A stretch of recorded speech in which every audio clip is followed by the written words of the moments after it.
Welcome again. This is Isabelle, Vice President from French Tech Seoul. I'm super happy to introduce today the Supporting Tech for Good project. Nice to meet you all again. For the people I met in the opening remark, welcome to the second session of today, Supporting Tech for Good projects. Quick introduction of myself. My name is Bosun Kim. I'm an honorary board member of French Tech Seoul and also co-founder of ASIANCE, which is a founding member of the French Tech Seoul. I co-founded ASIANCE in 2004 with two French associates as a Seoul-based digital agency and has been collaborating with numerous brands as a long-term and strategic partner for Korea. 17 years after, ASIANCE became a brand tech partner, which means a technology aggregator for brands. With ASIANCE, I want to support our clients to grow sustainably, and more largely, I want to contribute to make the world a better place for all of us.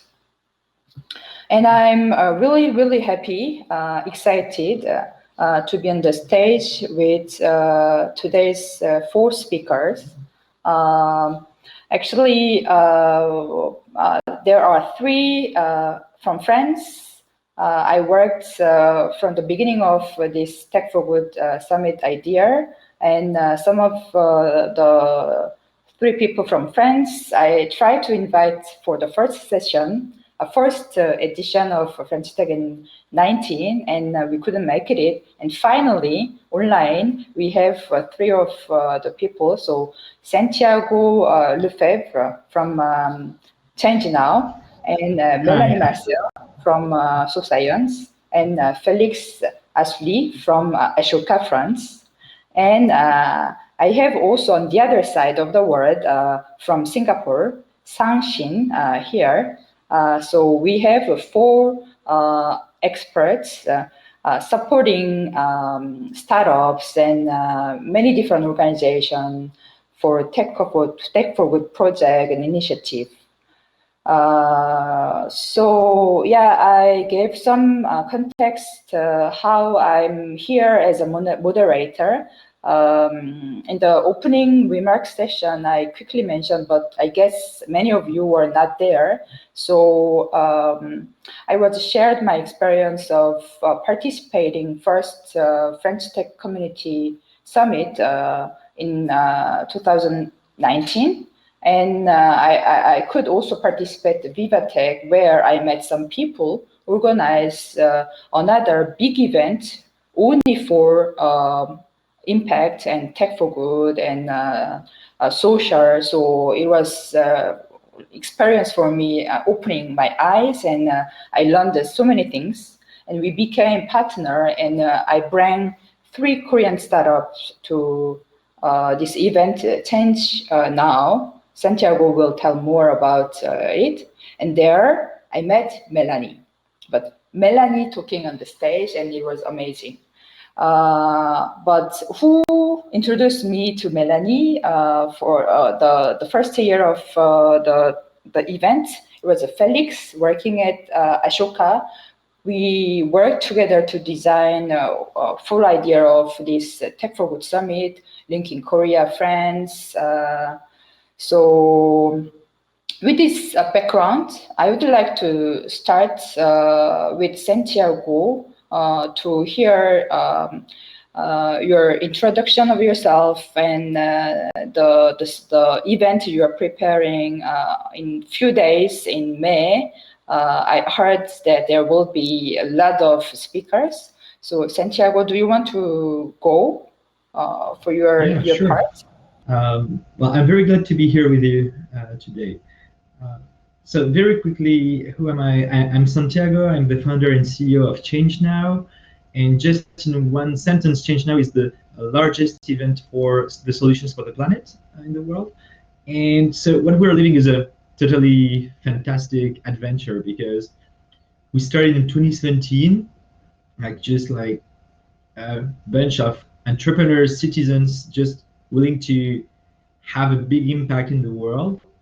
And so we started out of nothing, creating a first gathering of change makers, of global change makers. The idea came just after the COP21, so it was end of 2015. There was the COP21. There was a very popular movie in France which was called Demain, and many things in the air, making sense that this was really time now to show and push forward solutions and those who are really making the change.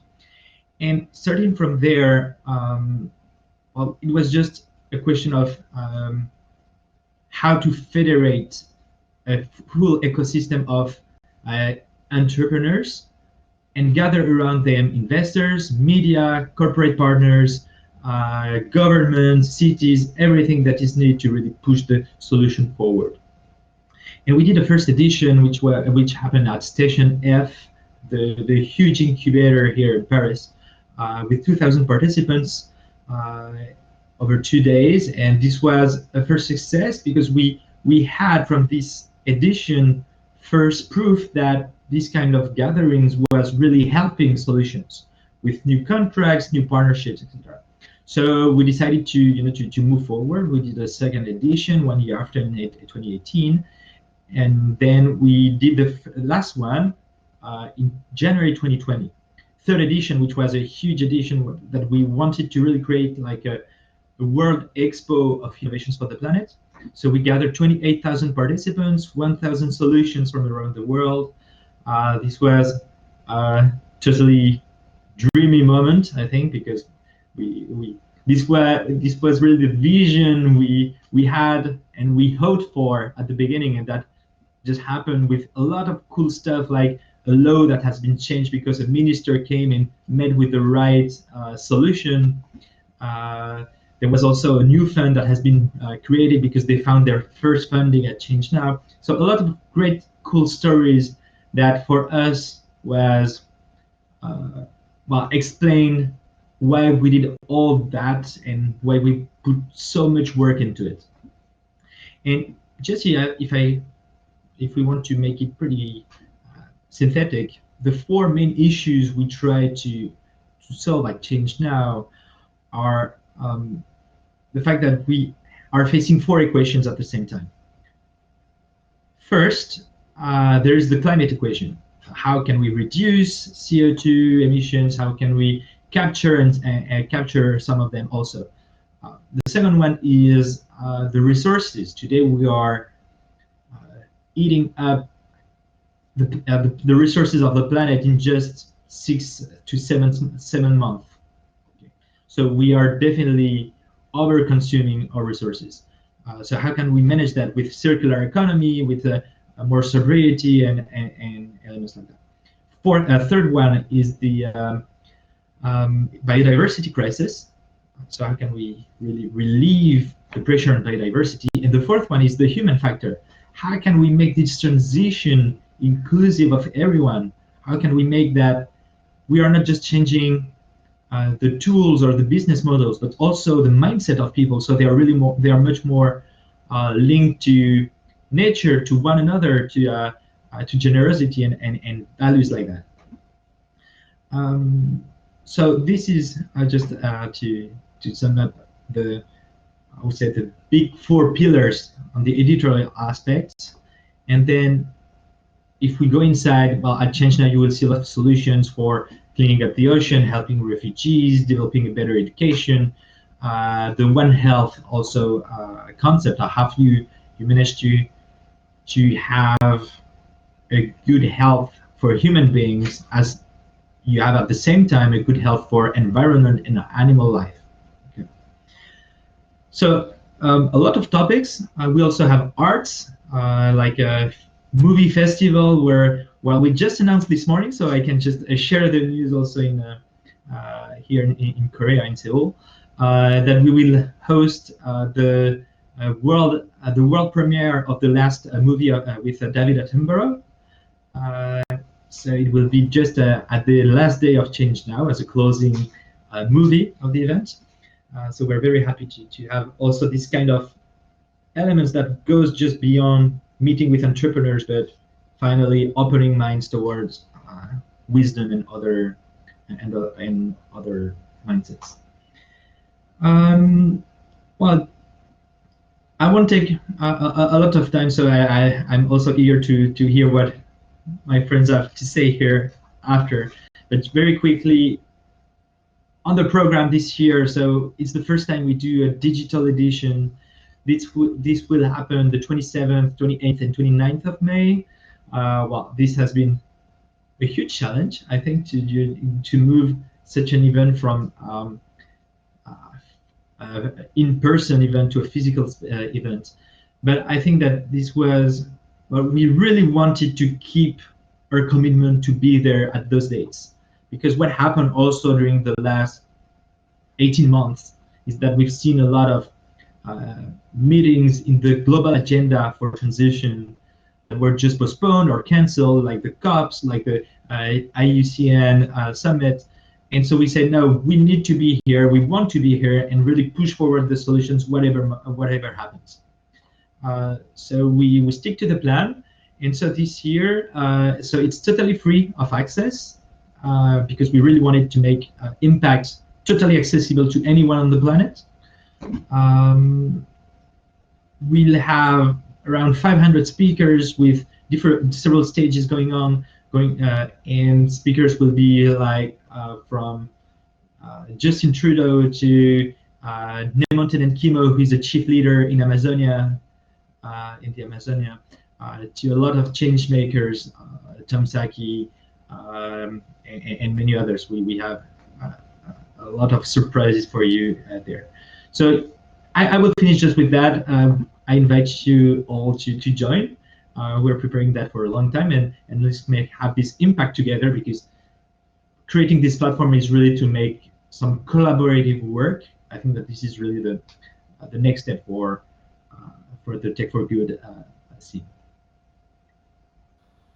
Great. Thank you very much, Santiago.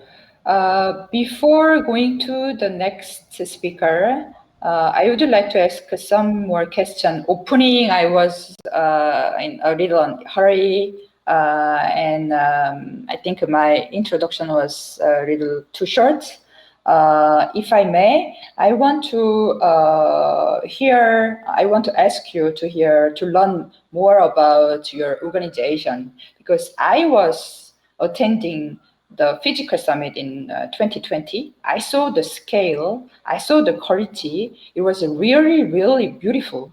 And I want to know how many people working to build such a scale event with this quality, and what's the secret? I saw in your profile you are also a magician. It's coming from your experience. How you make possible this? Well, in terms of team, we have a very, very tiny team. For the 2020 edition, the huge in-person summit, we started with 6 people, sorry, and at the end we finished with a team of 20. So now, because we're also developing other actions during the year, not just this summit, we can say that today we're a team of 20 people. But still, I think that it's very limited in terms of size compared to many other big events. And so I don't know what is the secret. You know, I think that there is a part of definitely dedication of the team, because they really believe in the fact that they are doing something super helpful for the planet with a purpose. You know? So when you have already this purpose, I think you can federate much more support from anyone, and you are able to. I don't know if we can say that in English, but we move mountains. You know, in France we have an expression like that, to move mountains. And then, yeah, I have a background. In my young years, I've been a magician. I did a lot of stage, actually, as a kid. And I launched other events like the TEDx, a TEDx series for INSEAD. So I have that knowledge of, and a vision of how can we make things cool, I think, you know. We wanted to create not just an event, but a real experience, like a show. You enter there and you can live so much different things, like in a theme park, that you are just a bit dizzy. You know, this was I would say, the initial brief of what we wanted to create. And starting from there, you can just leave it to your creativity, also to serendipity. This is a huge aspect of how we build things, is serendipity. And I think that the panel we have today is the proof of that, because you mentioned that you met Mélanie at ChangeNOW through Félix. So it's total serendipity, you know. And so we just create a framework, and we put some spirit in it, and then we call for any other changemaker organization in the world. We're working with around 200 partners, and Ashoka, SoScience, Tech4Good, French Tech mission in Seoul. Also, we are all partners, you know, in this huge adventure. And just to give you an example, this year, even in digital, we managed to have a lot of the partners creating their own event at ChangeNOW. And that's how, for example, we have the He4She Summit, which is a UN-led initiative for gender equality. There is a summit happening every 5 years. We have the chance to host this summit at ChangeNOW this year with amazing participants like, so I mentioned Justin Trudeau. There is also Gary Halliwell, the former Spice Girl, the singer and writer. Paul Kagame, the president of Rwanda. So we do part of the job, but we also leave a lot of room for other people to express themselves and create this transition together.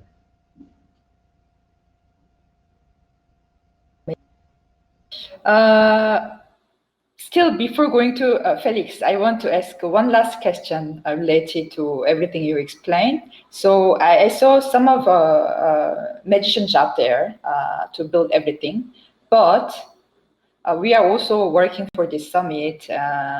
We need more than passion and motivation. We need some financial input as well. So to build such scale events with a lot of participants, I saw a lot of politicians there, star speakers. How you found the money, the financial input? And I saw also in your profile you have some financial experience as well. It helped, I guess.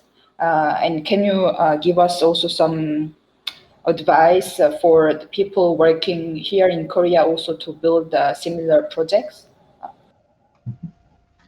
Okay, so indeed I have some financial background. My first experience was in banking and finance, but I'm not sure this was really the most helpful part. You know? What helped me actually is that I had a first experience as an entrepreneur, where I had to raise some funding, find some clients.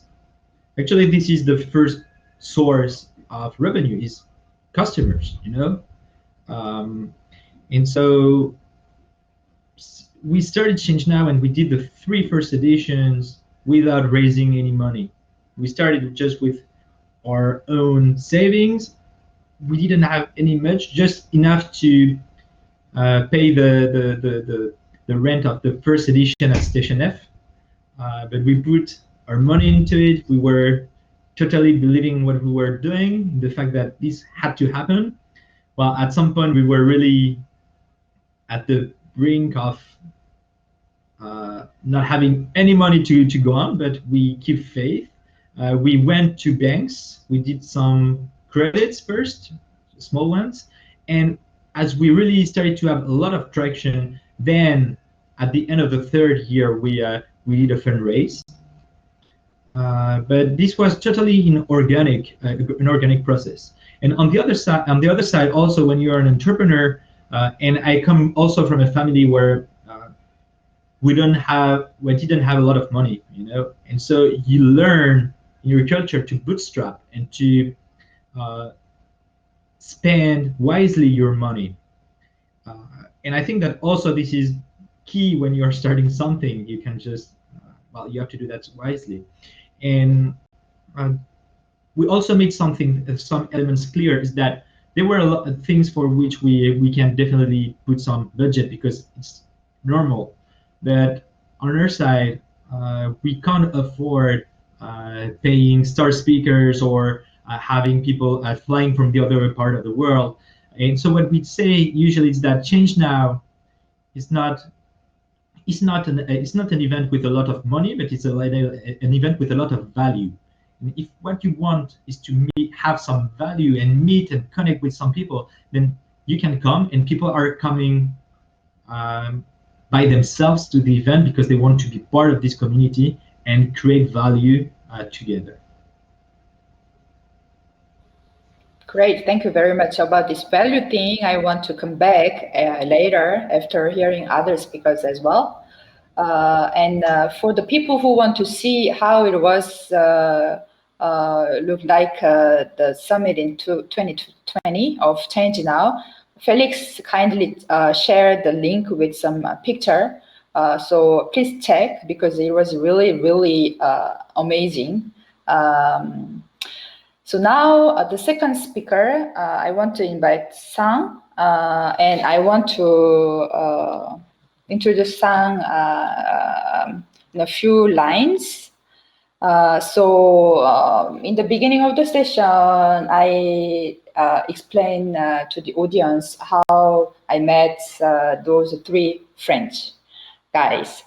So I learned first there are very dynamic ecosystem, a lot of players working for this change-making things and Tech4Good events and organization. But in this side of the world, Sang is now based in Singapore, but let's say in the Asian parts, there are also more and more project initiative of Tech4Good and social entrepreneurship. So I was very, very happy when I was introduced to Sang Shin, who is also Korean, as the speaker of this session. And I checked, so yeah, Sang, if may I introduce a little more about your profile, Sang.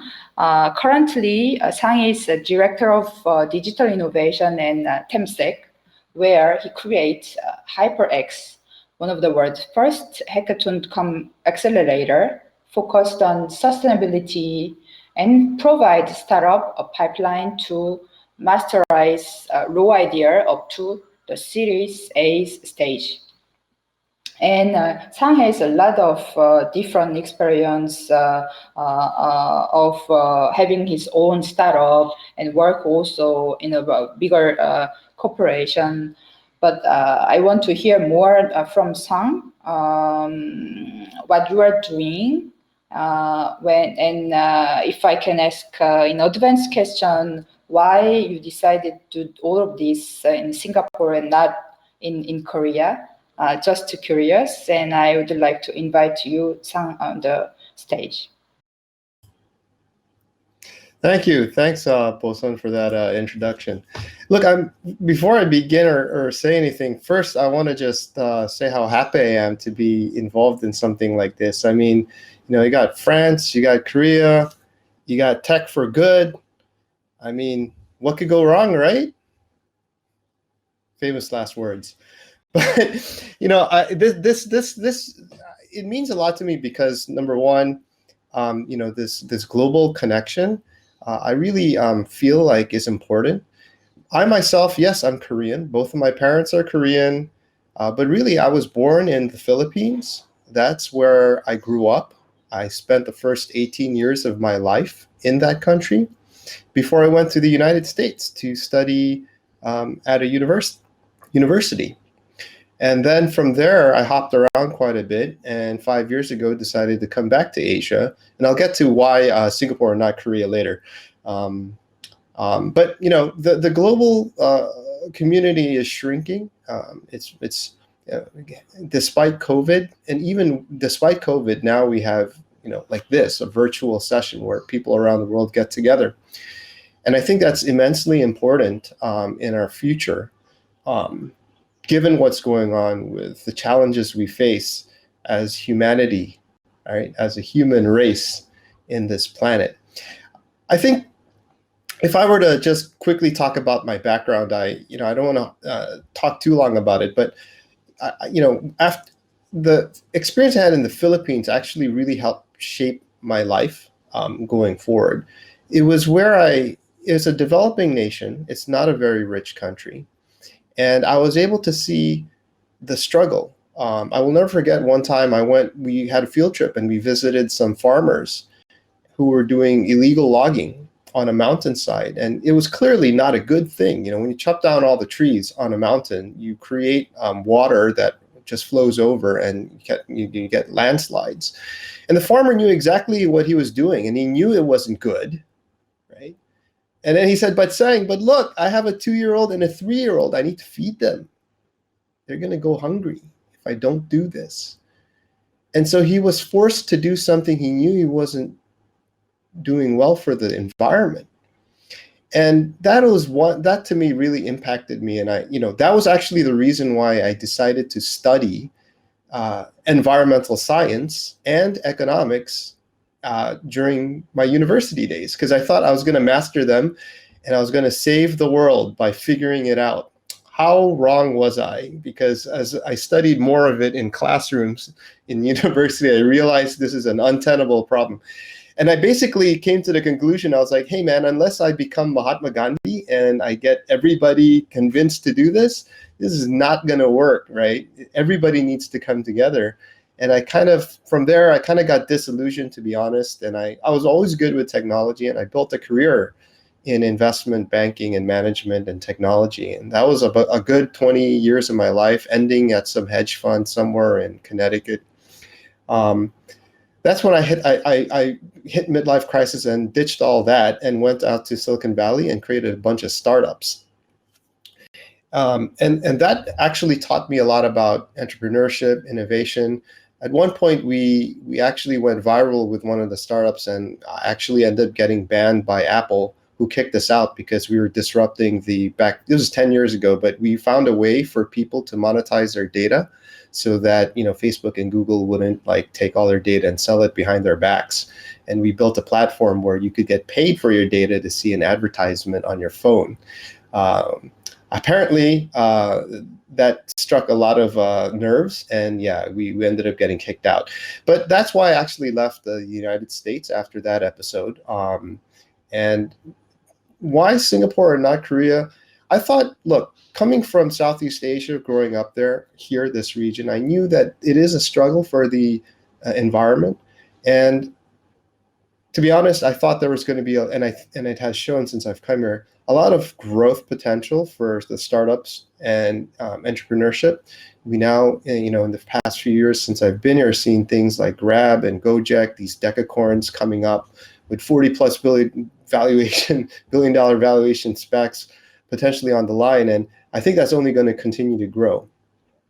Besides that, my wife is American, and it's easy for her to speak English here. I'm not going to lie. That was another factor of why I came here. But what I do now is I create innovation programs for Temasek. And Temasek is a global investor. They have quite a lot of assets to disperse. And they have made a very important move into sustainability.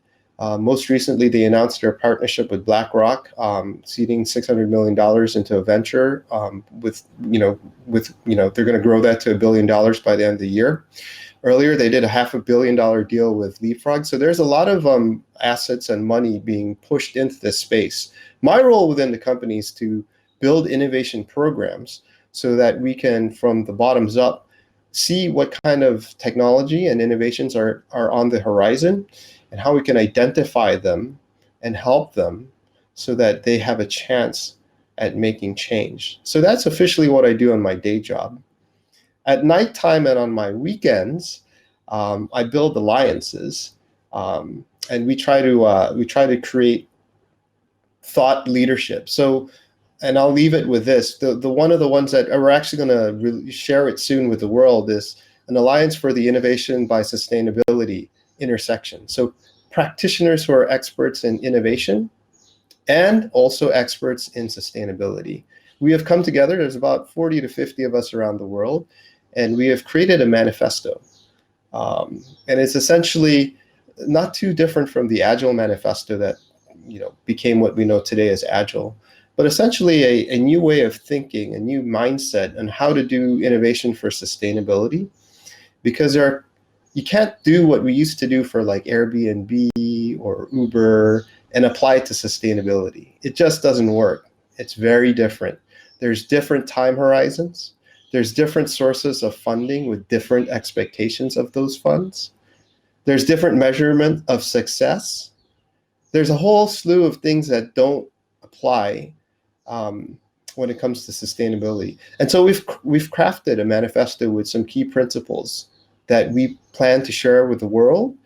And hopefully that turns into something like Agile, and people will join us and create frameworks on top of it, along with white papers.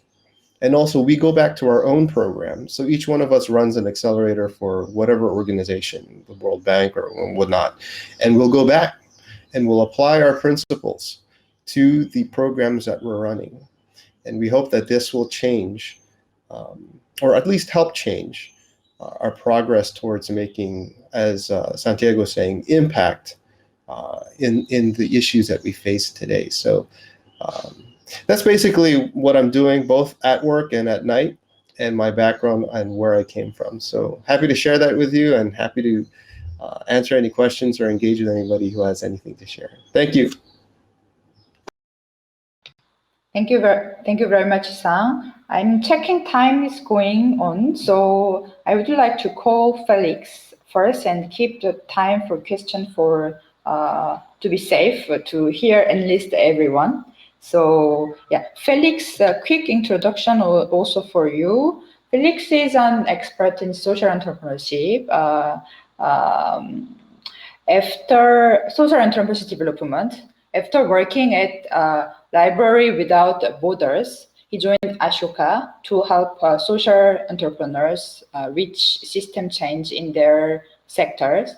And I think what you are doing at Ashoka, Felix, you'd better maybe explain than me. And I'm again really glad to have you here with us today. Yeah, please go. Thanks a lot, Bosun. Hey, nice to meet you all. I'm really happy to be there. Because I'm the rookie of the session, I've came with slides, so I'm sorry, I'm gonna share them. I hope you're gonna see them well and my connection is gonna work. Tell me, do you see my screen or do you don't? You do? Please, Bosun, help me. Yeah, you see, okay, sorry, I wasn't seeing your face, so yeah. Okay, so basically, when Bosun and the French Tech called me, so what do we do to support Tech4Good project? And I was like, okay, so this is interesting because I'm not, so my job is basically to support social entrepreneurs. And Mélanie, who is around the table, is one of them. But the major parts of the social entrepreneurs I'm supporting are not pure player with tech or digital. It's mainly people who has an idea, who wants to change the world, and then sometimes because of efficiency, they go through tech in order to use it as a lever to change the world. So I wanted to give you like a snapshot of what I'm doing, the mindset behind it, and then what we are doing. And then maybe if you like it, during the question and answer, I will go into some example of project I'm supporting. So basically our observation at Ashoka is that social and environmental issues are constantly reoccurring without ever getting solved. It makes times and times and times that some COP are gathered all around the world saying that our world is collapsing, basically. Our way of behaving is causing this collapse, and we are not even changing anything. And so it progresses through the mentality, but we are not changing basically in order to change the issues. Some other snapshots. So France is the champion of antidepressant consumption, and we do have a healthcare system which is really good, but we don't even consider what is the root cause behind it. And the root cause is that 26% of the French population is feeling excluded, abandoned, or useless. And this is a statistic which is approximately shared around all the developed economic countries. why does it take 6 generations for a child born in a poor family to reach the middle class? And this is applicable in France, because we put young people with difficulties. So the one who doesn't have the same cultural burden, not the same help at home, to success in school, into precarious jobs. Why do alerts given by scientists, and Mélanie, I think it's a transition for you after, about climate change give alerts, and we are not changing our behavior because we don't have any contact between the civil society, the citizens, and the scientists. And so this happens because we consider tech for good, or we consider the impact economy as the one who are tackling the symptoms. We see poor people in the street, we want to give them hot food. And this is only the symptoms, the visible part of the issue. And you have deeply hidden below the surface some root causes that, if they are not considered and then tackled, they will produce again and again and again the same issues. And it's not because you feed some homeless people one day that you will not have to feed them tomorrow. And so it's like fever. Fever is a symptom. It makes the disease visible. And it's not because you reduce the fever, you put yourself in a cold bath, or you take some paracetamol, that you will cure the disease. So the main glimpse is we don't need solutions, or not only solutions. What we need is changes. And so Ashoka, this is basically what we are trying to do. Our job is to identify and support the world leading social entrepreneurs in order to make them and support them to make them change the world and create an everyone a change maker world.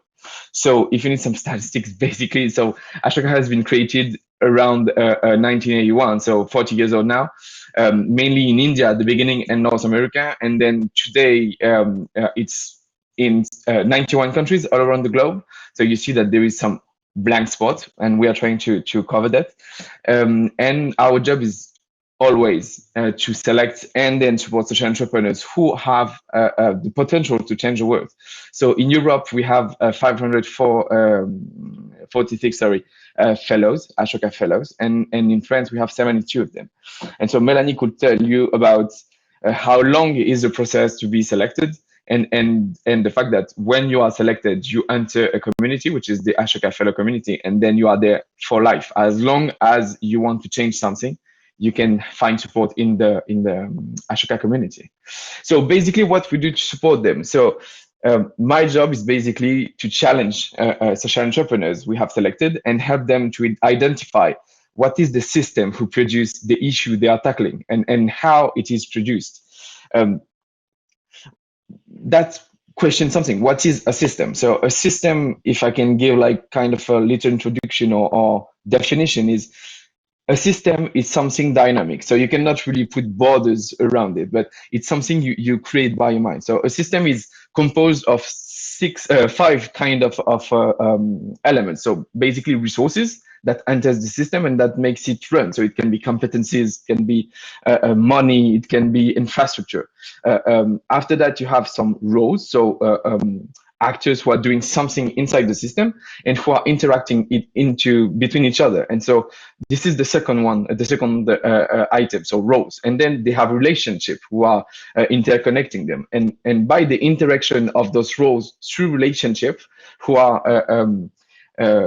defined by rules, so legal one, cultural one, then you produce results. And so this is the whole stuff from resources to results. So the digestion of resources by the roles through relationship to give results. That is a system.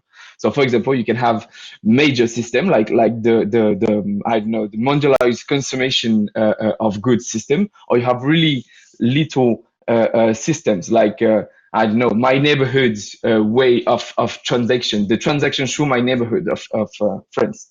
So these are systems. So we help social entrepreneurs to identify systems and the way those systems are functioning to produce inequalities or issues.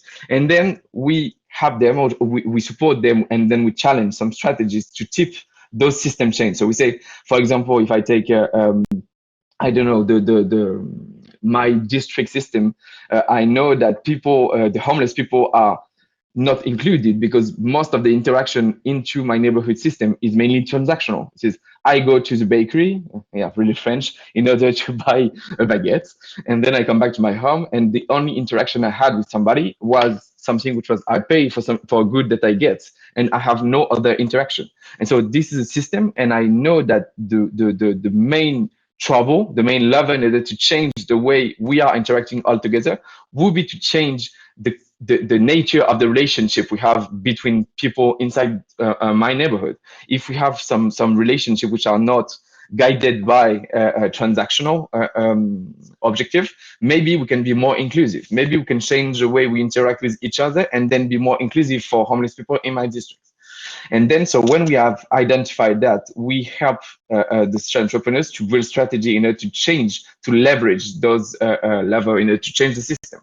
Then we gave them access to a broad panel of experts. So I know lobbying cabinets, consulting agencies, legal support, and everything.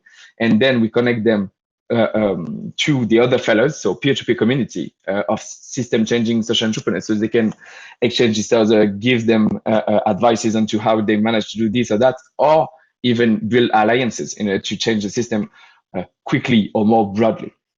But this is the main point of what I wanted to say when it's about supporting social entrepreneurs and then tech for good social entrepreneurs. We are not there to grow organizations. It doesn't mean a thing to help a structure to grow and get bigger and bigger and bigger. This is not efficient, because if you are growing this way, you need to have more people working for you in order to have more impact. So you are limited to your ability to grow. What we are doing in terms of support is to grow impact. What we want to do is to grow impact. And this is where it's really useful to rely on tech. With tech, you allow yourself to grow your impact exponentially.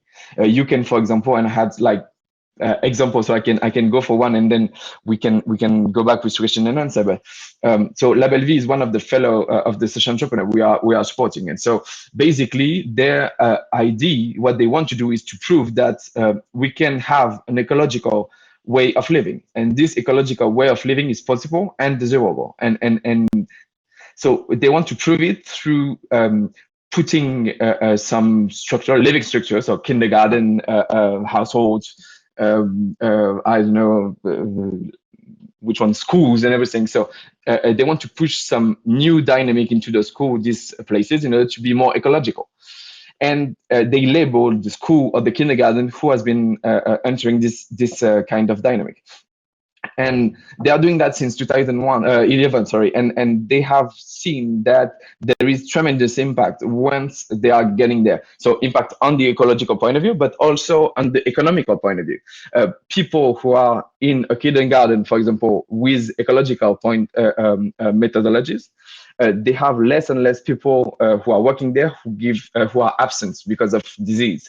You have more linked with the parents. You are saving a lot of water, so it makes a lot of money get into the bank accounts. And they want to make that like on a political point of view. They want the public policy to retake what they have learned and then to impose it or to make it feasible for the whole French kindergarten. And so they decided to go into an experimentation with the French government through a social impact bond. I advise you to check. In France, it's kind of developed. And the social impact bond, it's kind of a test. It's like you have 3 years. And during 3 years, you need to push 3,000 kindergarten through your process. And if you score the number of impact you said at the beginning, so economies on water, economies on absenteeism, economies on the disease of the children and everything, and ecological economies, you are gonna be able to give it to the state, and the public policies is gonna be for the whole French territory.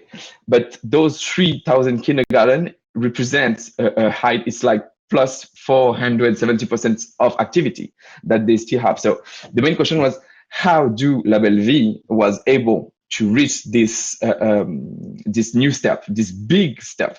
And in 6 months, we built it like a new platform with them in order to simplify all the application of the new kindergarten, to digitalize all the training, to follow up the new kindergarten, and also to get and measure data. And without digital platform, without tech, this would not be possible. But what I want to highlight is that tech is not the key. Tech is only the tool. And what is really helpful, necessary in order to use it wisely is to really know where you want to put tech and what is the objective behind it. Sometimes tech is not the solution. And we don't need to be kind of a fanboy of tech experimentation. There is a lot of people who wants to pay to develop apps because it's trendy and it gives the impression that if it's digital, it's an innovation and it might save the world. My point of view, after supporting a lot of social entrepreneurs, is that it's not the tool who makes the strategy. It's the way you use it, and technology, as well as funding, is not something who will solve the problem. It's something that would help to have a strategy who change the world in order to solve the problem. And so I want to exit my presentation now, and I'm back with you. Wow. I think there could be many questions, but also checking time. I want to call first Mélanie to keep also time for all of us later. Quick introduction, very quick one. Mélanie, the founder and CEO of SoScience, an organization harnessing the power of science and technology to generate positive impact for the people and the planet. Mélanie is an expert at the European level regarding responsible innovation policies and programs to facilitate science with and for society. Mélanie is also author of, so she published some books. So I saw Mélanie on ChangeNOW on stage talking about some project, and I was really, really impressed. What I saw was, and what I know because I'm in contact with SoScience since, you have some project like the Future of, so you are helping, so in to support Tech4Good project, as we discussed, it's different scale, different, very large definition. There are a lot of different type of organization people, from developer, government people. And I think we need, I learned there are a lot of also specialists who help to people and organizations work together. And I understand you are also doing some of the work, and I saw some example. So yeah, I want to hear now Mélanie to tell us what you are doing, and yeah, I'm a little stressed about the time, but yeah, you have about 10 minutes to go. Yeah. Thank you very much. Hello, everyone, and thank you for having me on this session. We have a great panel, so I'm very honored to be here with you. I didn't want to start with my own personal story, but actually what Félix just said about technology being a tool and something that you can use in very different, various way, gives me a great introduction because it's exactly what led me to social entrepreneurship. So to give you a bit of knowledge of who I am and what is my story, I was trained as a scientist, and I'm specialist in what we call brain-machine interfaces. So basically how you connect your neurons in your brain with, for example, a computer, and try to make a direct communication between a brain and a computer. So my background is very, not only tech, but really deep tech. And what is interesting with this this field, this science, is that when I entered into it, first I was very passionate about the science behind it, but I also had this idea that with this kind of technology, what you can do is that you can help someone who lost a limb, for example, or cannot use his arms, cannot use his, its arm, for example, to actually connect his brain to a robotic arm And you can have this person using a robotic arm exactly as if it was his organic arm, because he's directly connected through his brain. So there is no difference, basically.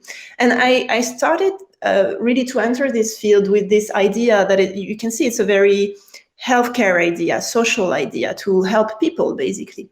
And a lot of scientists are going into science to help people. The thing is, I was actually working for a telecommunication company. So my research were funded by a telecommunication company. And at first, I didn't really think about it. I mean, I went where the funding were.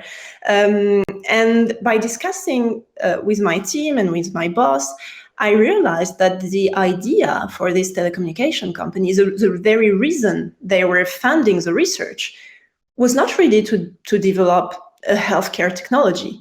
What they were thinking is much more, if we, at some point in the future, if we have a technology that connects the brain and a computer, we could imagine to have a chip in our brain that would work as a cell phone.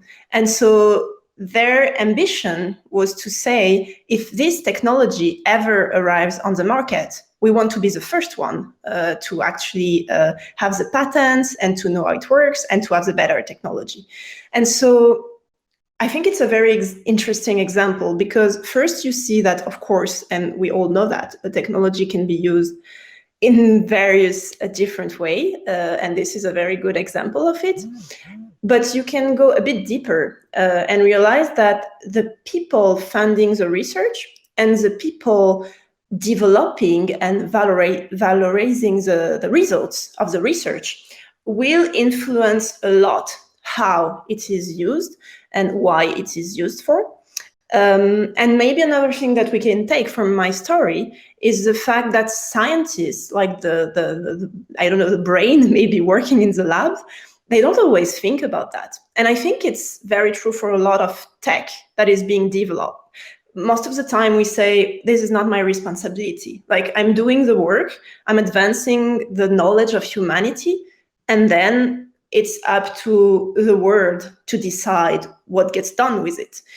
The problem is that the world, the outside world that actually has access to this kind of scientific results, it's not everyone. It's not the citizen in the streets. And so that's where SoScience comes into play.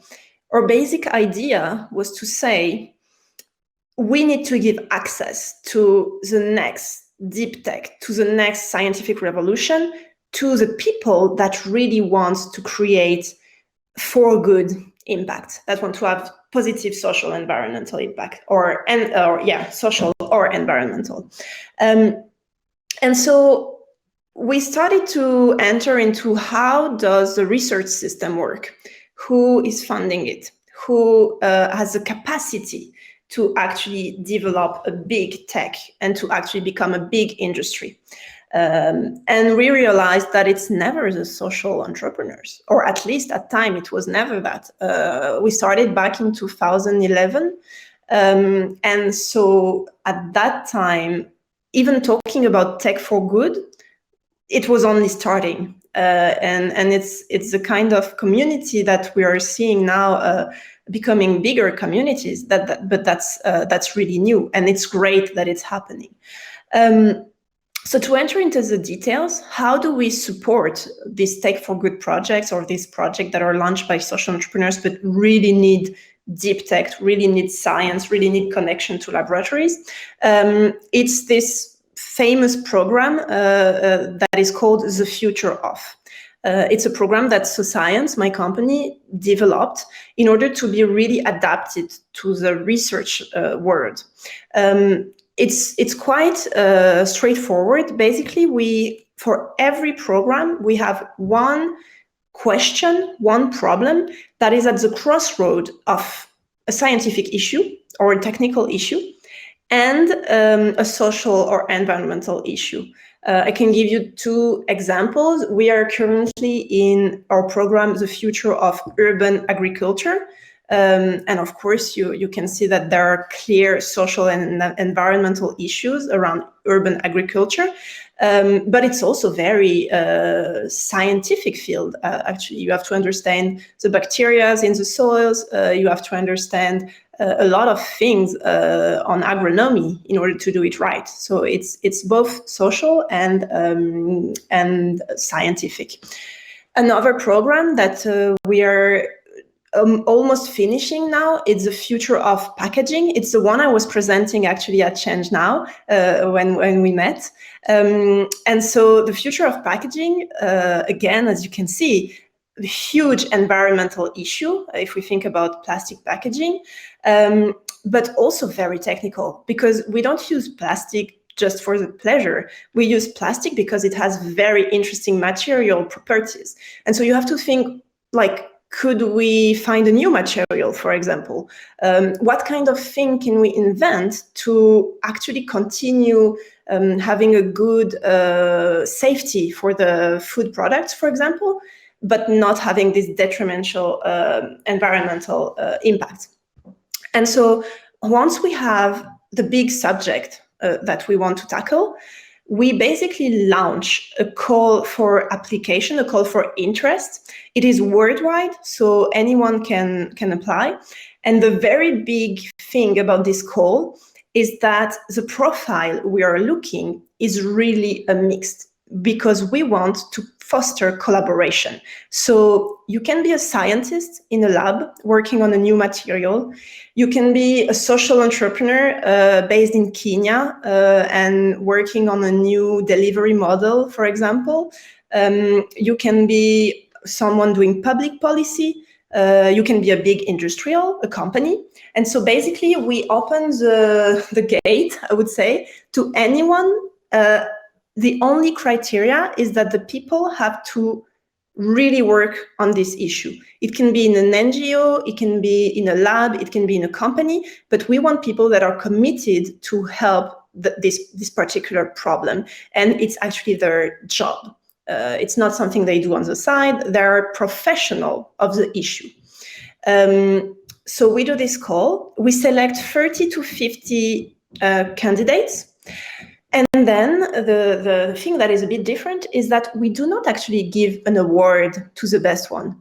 What we do is that we select these 50 people, we put them in one room, and we ask them to create research and innovation collaboration to solve the issue.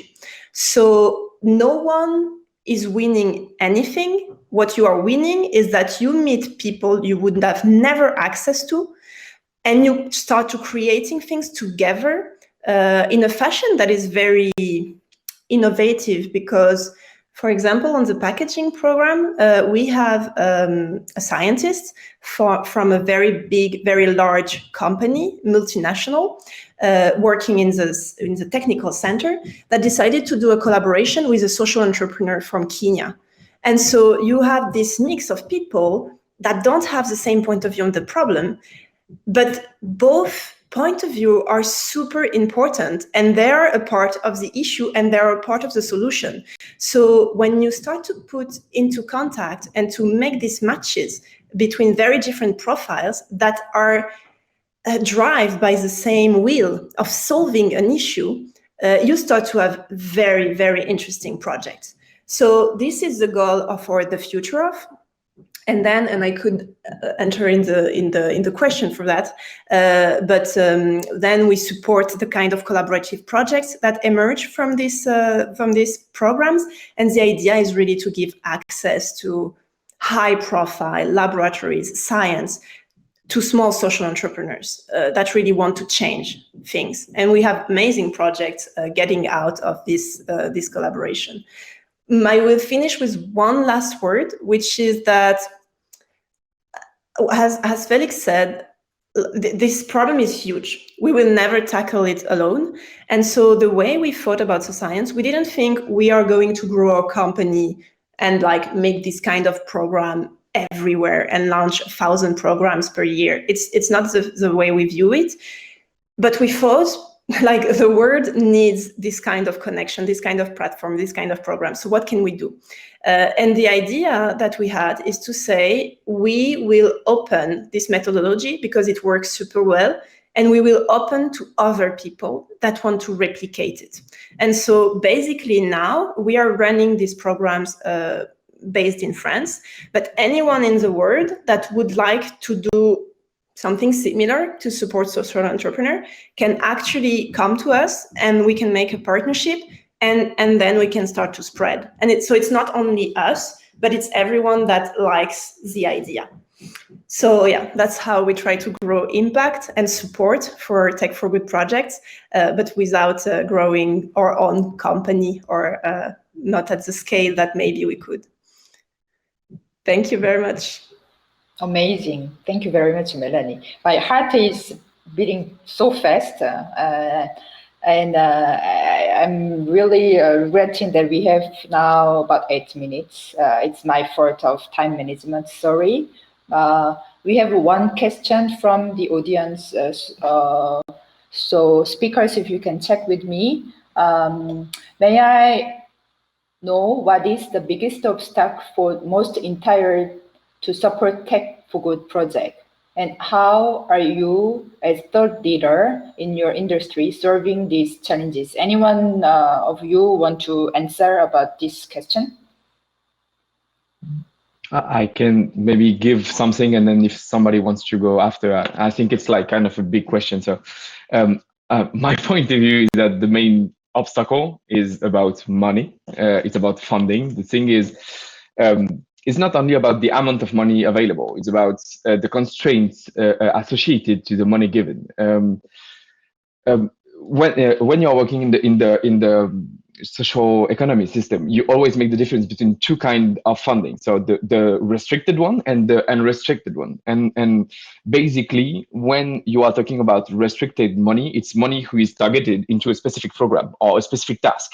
And so you have some indicators that wanted to be filled because it's the link to what has been dealt at the beginning to give you the money. And then you have unrestricted one, and the unrestricted is for you to use it the way you want to use it. And this is onto this money that you are financing innovation, that you are financing the whole big stuff that makes you become a better organization, more efficient, more adapted to the context, more capable to tackle the root causes of the impact. And so the main trouble we have in France in particular, so I think it's a global point of view, but mainly in France, is that most of the public money is not is less and less available. We have more and more money coming from companies. And because they are companies, what they want to associate with the money is return on investment. They give you money and they need to get something back. This is basically what companies are doing. They want to create value out of investment. And so when they are financing your structure, they are financing the fact that they will find something which is acceptable through the decisional matrix inside the company. And so if it's not return on investment, it doesn't create as much value as they want. They cut the money. And so the main trouble we have is that we are, because we are put into competition, and that social entrepreneurs are put into competition toward those kind of resources, they are adapting themselves to the criteria of the funders, not what is needed in order to change the world. So basically, when we are talking about system changing, for example, this is something that takes a lot of years. It's a really long-term strategies. It's like if you want to change a law, for example, I have a social entrepreneur who was hosting a session in the last Tech4Good meeting. So Jean-Louis Kiel, who is working on to hyper-endowment of the individual people. It took him 19 years old in order to change a European policy, in order to make it go back into the French level to be adapted. So you see that this is a really long run. And the people who are financing it, if they are not public or if they are not guided through only the objective of the impact of the change, they will need to justify the fact that this money has been well invested in a really short cycle. So they are financing the structure for 3 years. They need to have results onto 3 years. And if you are not putting the right amount of results, you go for another social entrepreneur because he's not giving you what you have been paying for. And this is, I think, the main trouble is to find the kind of funders, the kind of money which is targeted onto mainly the impacts and not only some return on investments. Thank you, Felix. So I want to hear a little more Sang, because I want to hear a little more about some example in Asia. What are the evolution situation of Tech4Good project supporting in Asia? Maybe you can give us some example of startup or project that you are helping. At the same time, I'm wondering if you don't want to do another startup to bring your own idea to help people. So yeah, I have many questions, but time is I want to hear you more. Yeah, I'll try to be quick. Should I do another startup? You know, after that whole thing with Apple where we got kicked out, I got kind of fatigued by that. And, you know, the truth is I found that, you know, for me, I found that helping other startup founders succeed is actually where my strength is and where me myself can make impact to the world is by helping other startup founders. And so that's what I do today. That's my goal. What's going on in Asia? Look, Asia, you know, after coming from the States or the Western world, it's a different setup here.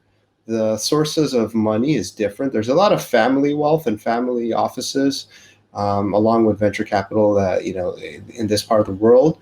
But I do find that, you know, because the money is in these pockets and these family offices do have a lot of, you know, there's the do well, do good, and do right mantra. A lot of them have this like do good, kind of like a stewardship mentality they play, these powerful families. You know, usually the more underdeveloped the nation or the sovereign country is, the more of these concentrations of assets into these powerful families. That's just the way things are. But the good thing is that a lot of them are, you know, for example, in the Philippines, you have the Ayala family and the foundation there, and every country I could name one.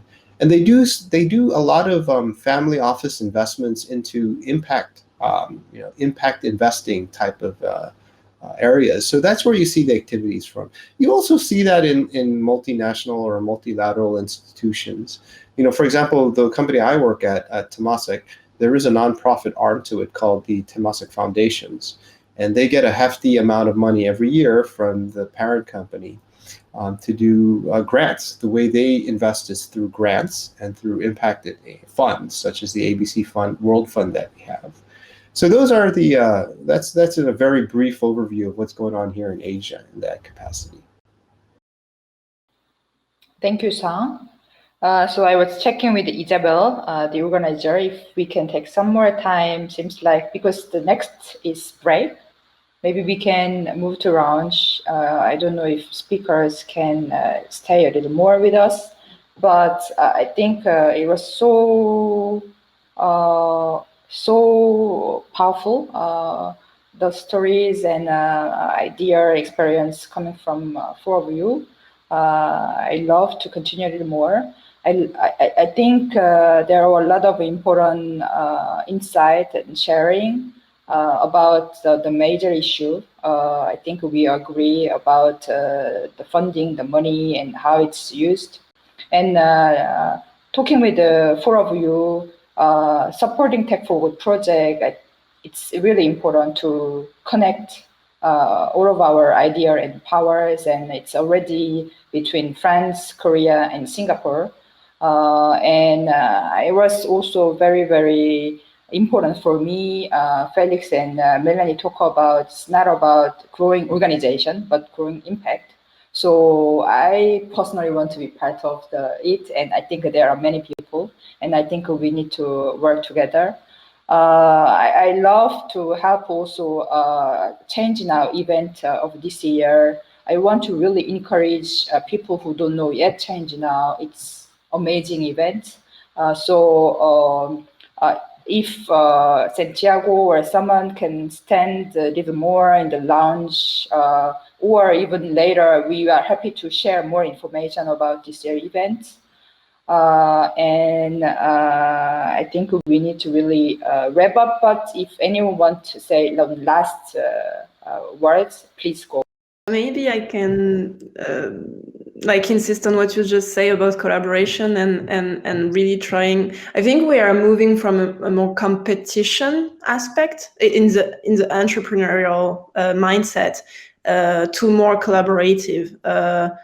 As you said, it's not about growing our own project. I mean, if your project is doing well, is doing good, you don't need it to be the biggest one. What you want is to solve the problems that we have at hand. So I think that's one key message. And so, yeah, working together and seeing that we are big together, that's the reward I think we should strive for. I totally agree with you, Mélanie. In fact, I just want to, my last two things is, you know, I mentioned the manifesto we're building. There are two principles I want to share as a preview to all of you. One is exactly what Mélanie said. One of our principles is that everybody talks about inclusivity. What we're saying is inclusivity extends beyond people. It's inclusivity of programs, of startups, of entities itself. That's number one. The second principle I do want to share is, and this one's slightly controversial, but is that there is no shame in doing well and doing good. Somehow we have arrived in a weird way where if you do good, it's supposed to be for free. That if you make money while doing good, it's actually not a good thing for some reason. That you're expected to do it for free if you're doing good. You can't make money if you're helping. That's wrong. In fact, you should get paid more if you're doing good. But it's the reverse. So that's the second person I want to share. There's no shame in doing good. You should make a lot. It's what you do with the money that you make, right? That matters, but not the fact that you made a lot of success from doing good. Anyway, those are the last two words. Thank you.